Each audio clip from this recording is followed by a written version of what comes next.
Alex Thompson was the quintessential sorority girl, and I was the quintessential nerdy engineering student.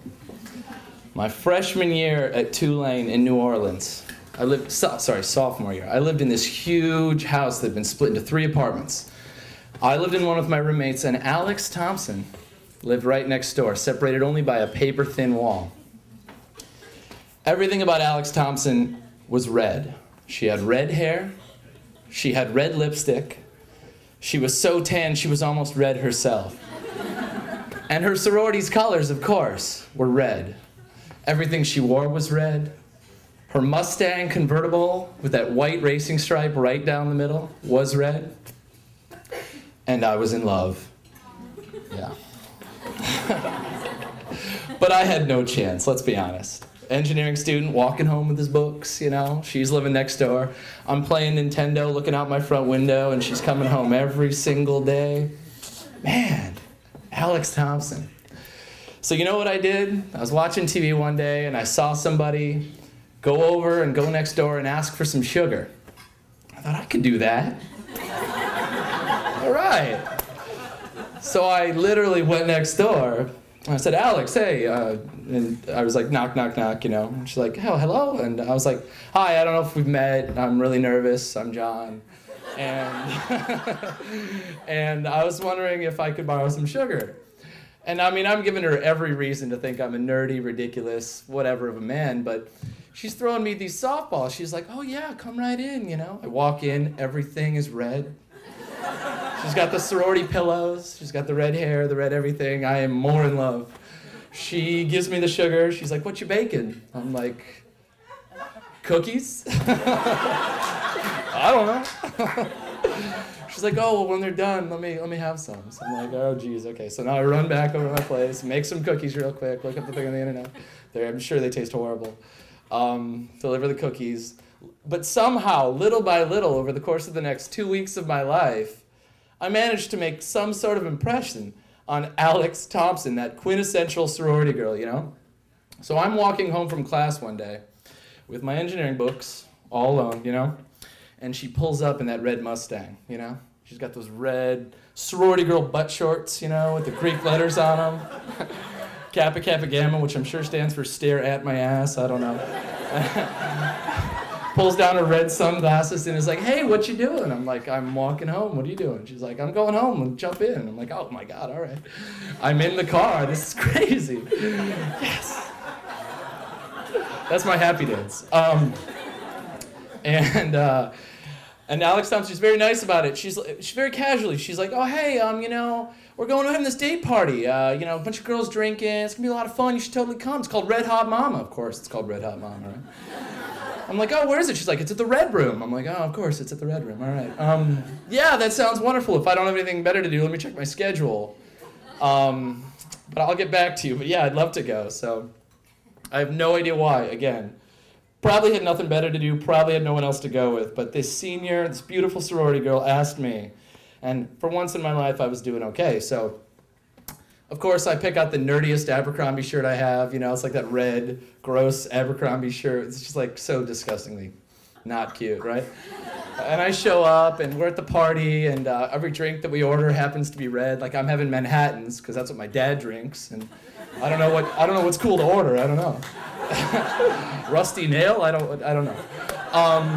She's like drinking her Cosmetini or whatever, mojito, whatever. I don't know. And she's like, love it. She's like, you know, you're a wonderful dancer. And I'm like, really? Awesome. I mean, awesome, yeah, of course. And, you know, things just keep getting better and better and better.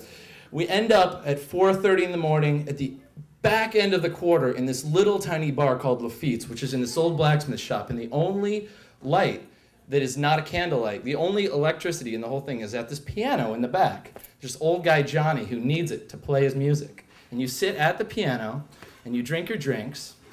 It's like the most romantic place on the face of the planet. I don't know why I'm here with the most beautiful sorority girl in the whole world who lives next to me. I'm like so happy. This is so wonderful. And she's like, she turns around. She's like, oh my God. And I was like, what? And she's like, that's Dan Aykroyd. I'm like, And sure enough, I turn around and there's a Ghostbuster in this bar with two of the most beautiful women I've ever seen in my entire life, one on either arm. And I'm like, yeah, all right, wow, it's Dan Aykroyd. And she's like, so excited that it's Dan Aykroyd. She's like, it's Dan Aykroyd, it's Dan Aykroyd. I'm like, yeah, I know, he's, woo, you know, Coneheads. And she's like, well, what do I do? What do I do? I'm like, I don't know, what do you do, you know? She's like, but you know, for some reason, again, out of nowhere, calm sets in, and I'm like, listen, you got your camera with you, right? And she's like, yeah. I was like, listen, why don't you go over there, once you send him a drink, once you go over there, get your picture taken with him. You know, I'll go to the bathroom, I won't get in the way, and yeah, you know. She's like, that's great, you think that'll work? You think that'll work? I'm like, yeah, totally, that'll work, Alex, don't worry about it. So, you know, she sends her drink, and he beckons her over, and I go to the bathroom, and I'm hanging out in the bathroom for a minute, you know, like giving her time with the celeb, you know. And Johnny, the piano player, comes into the bathroom. He's like, hey, bro, how you doing, man? And I'm like, I'm pretty good, Johnny. How you doing? And he's like, say, bro, you better watch that girl of yours. And I'm like, what do you mean, man? He's like, dude, she's making out with Dan Aykroyd.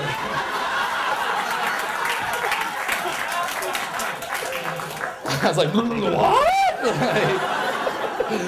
Boom, I run out. You know, the place is like this big because it's in New Orleans and it's in the back alley. And like Dan Aykroyd is right there. She's like on his lap, draped over him, mouth in Dan Aykroyd's mouth. I'm like, oh my God, no. Dr. Spangler, how could you? Oh, so I slink out. You know, my face is as red as she is probably, and I'm like so embarrassed. I go home and I go to sleep. About an hour later, I hear a noise. I hear the front door next door slam. That's right. Yeah, everybody knows where this is going, apparently. And, boom, you know, and a couple people are having a good time, you know. And I have no idea to this day whether that was or was not Dan Aykroyd. But I overheard some mumbling and some voices, and it sounded an awful lot like, you know, Blues Brother to me, you know. And paper thin walls, remember, paper thin walls, you know? And so one thing leads to another next door. It sounds like they're having a great time, by the way, you know? And yeah, I hear those special noises that one never forgets. Yeah, and I'm mortified, and I'm curled up in my bed next door, trying not to think about it. And it seems to me that somehow it's to the beat of the theme from Ghostbusters. I just don't know why. It's like, the theme from Johnny Gunn is playing in my head all night. All I can think in my head is like, do not cross the streams. It will be very bad. And I'm like, oh, you know?